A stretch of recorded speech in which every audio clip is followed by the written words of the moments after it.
Hello everyone, my name is Shivani Tyagi, your philosophy and ethics teacher. So today we are going to discuss a very important topic, that is God.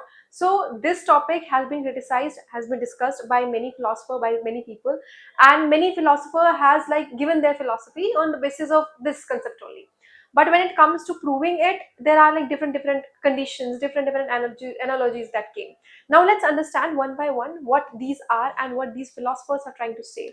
So now let's understand that where this has been a topic which has been discussed by many, right? And when it comes to this topic, it is criticized, it has been discussed in from centuries, it is going on, right? So when it comes to defining it, there are different things, there are different types of it.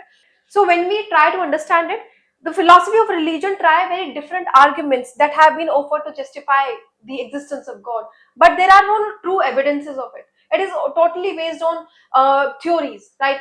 From Vedas to all the philosophers that are going right now in modern philosophy also, they are also giving theories, right? But there are no practical reasons to it. So all empiricist philosophers who came and said, through reasoning and evidences, they try to believe this, they criticize this. So there are different theories that have been basically came up with. So when we think that what are the type of it, so there are type omnipotent, omniscient, and benevolent, and eternal. So these are the characteristics of gods that has been given, right, by different philosophers. So all those philosophers who try to justify their theories, their philosophical theories, right? So they all agree that anthropomorphic, right? So basically they agree that there is some personal god and it can vary from person to person, right? So these are the characteristics and these are the things that vary from customs to custom, and from caste to caste, and religion to religion, from person to person, right? So people came with idea of god, but presenting it in a valid way, in reasoning and logical way, this was not done in philosophy till now. They are yet to be proved, and logical is something that has been left behind, and philosophers are still trying to prove it.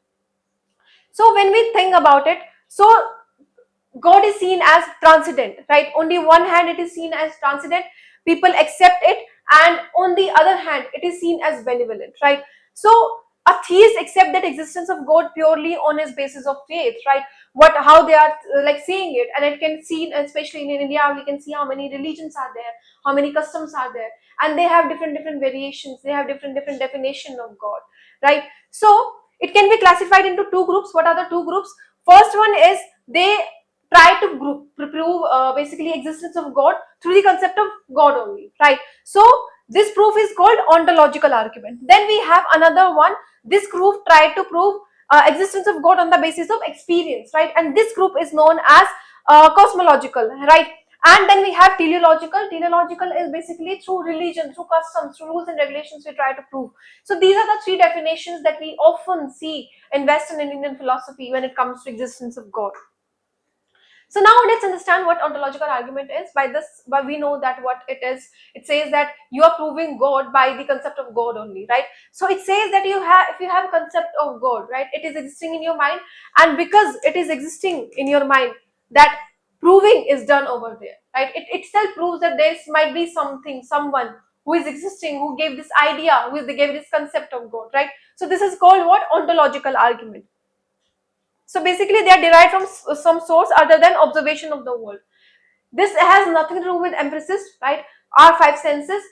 The concept, the idea of God, which is existing in you, it automatically proves, and it automatically gives you an idea that there is something, some divine energy is there who kept this idea in your mind, and this is why you came to know that there is some, existence, there is some power existing in this world who is running everything, right? So basically, these ontological arguments are from what are typically alleged to be none but analytical a priori and necessary premises. A priori, that they are existing before. This is a priori, means that we are trying to understand these knowledge through before experiencing it, right? This is kept in us, so we can compare it with innate ideas also, right?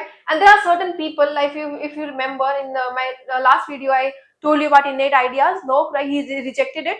So these are the philosopher who rejects and accepts God on the basis of this. So as Locke says that there is no existence of God in us, right? So whatever we are hearing, whatever we are learning, this is through steps and this is through experiences. In daily life, we are learning something and then we are growing up, right? But there are philosophers, ontological philosophers, who believes in priori judgments, priori knowledge, and they say that this existence of God, this concept of God was kept by someone, some divine energy in us, right? Now, basically, it was developed, this concept was developed by Anselm, and it was one of the Christian, and there was certain criticism that he also got. And we basically, his idea was based on the idea of God as perfect being. Now he says that if there is something, some divine energy is present there, right? And he has the idea that God is what? He is perfect, right? Now if he's perfect, then there might be someone who had this definition in himself, right? And he kept that definition in ourselves, and he implemented that definition. That innate idea of perfect being was introduced to us by another perfect being. So we are human, we are like a person, we are people who are like made to do errors. Now if we are made to do errors, then how can we have this idea of perfect being?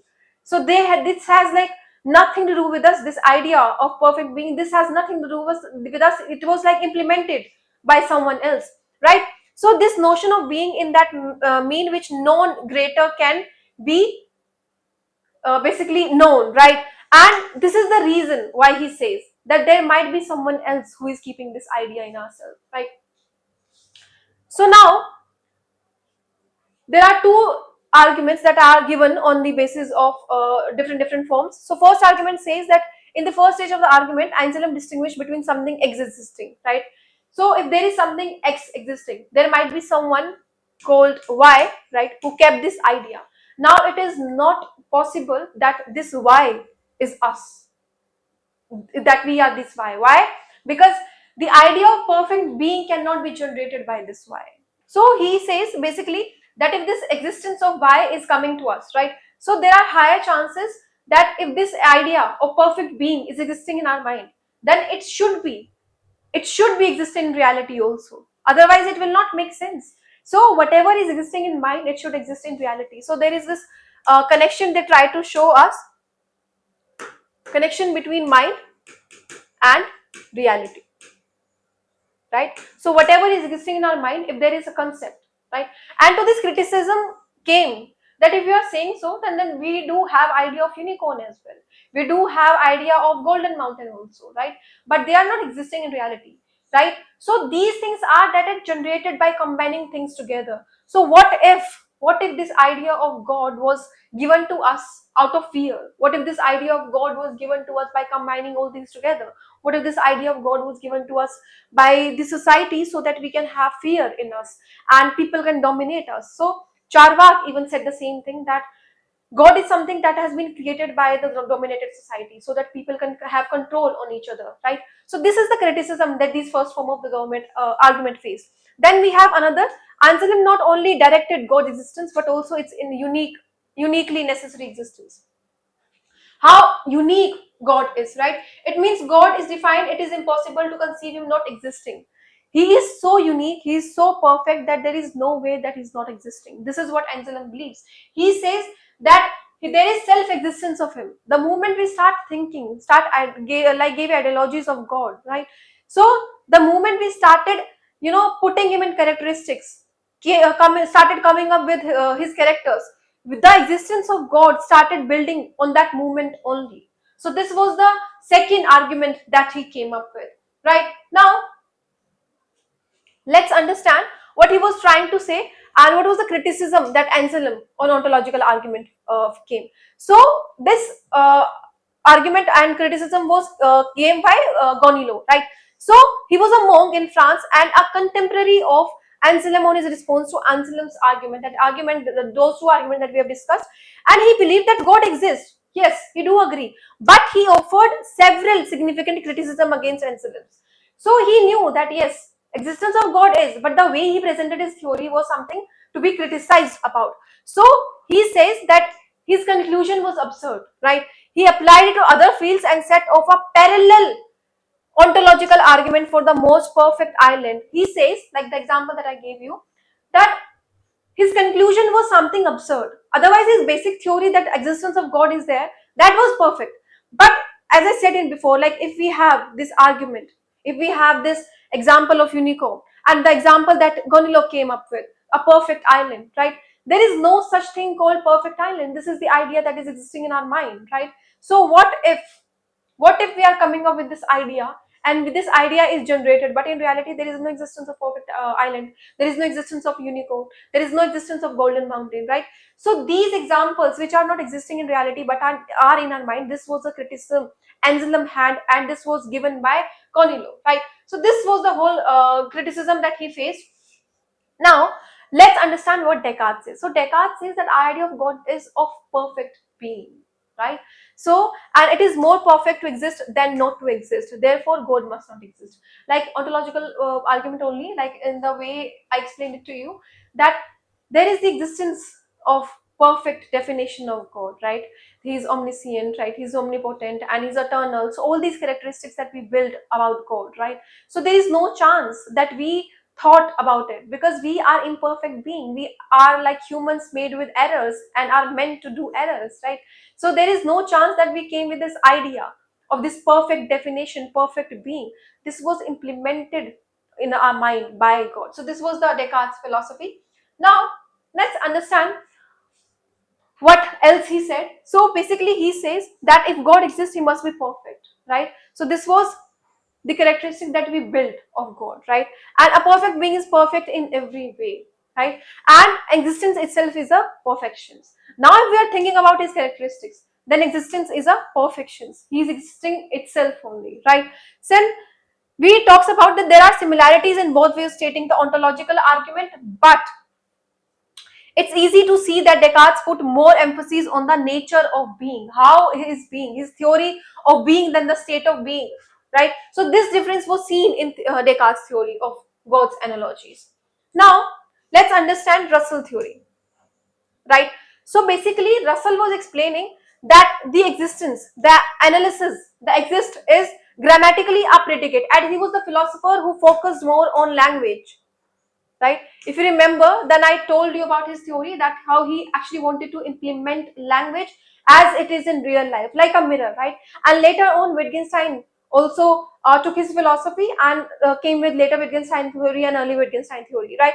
I made videos of it, so please do check it out for more understanding of Russell theory and why he was more focused towards language and the characteristics of it. And he also, even in here, he tried to understand, he tried to present God in a way, like in a language way, right? So he says that there are X such that X is a cow is true. It means cow exists is not attributed a certain quality, the like existence to crows, but this statement assert that there are objects in this world to which the description of the word cow is applied. So similarly, then we say unicorn, as I gave example of before also, unicorn does not exist. It equivalent to there are no X. So if you are proving that there is the existence of something, right? If you are proving that unicorn are existing, they are the combination. We are combining them all together. There are different ideas that we are generating, and then we are combining it together.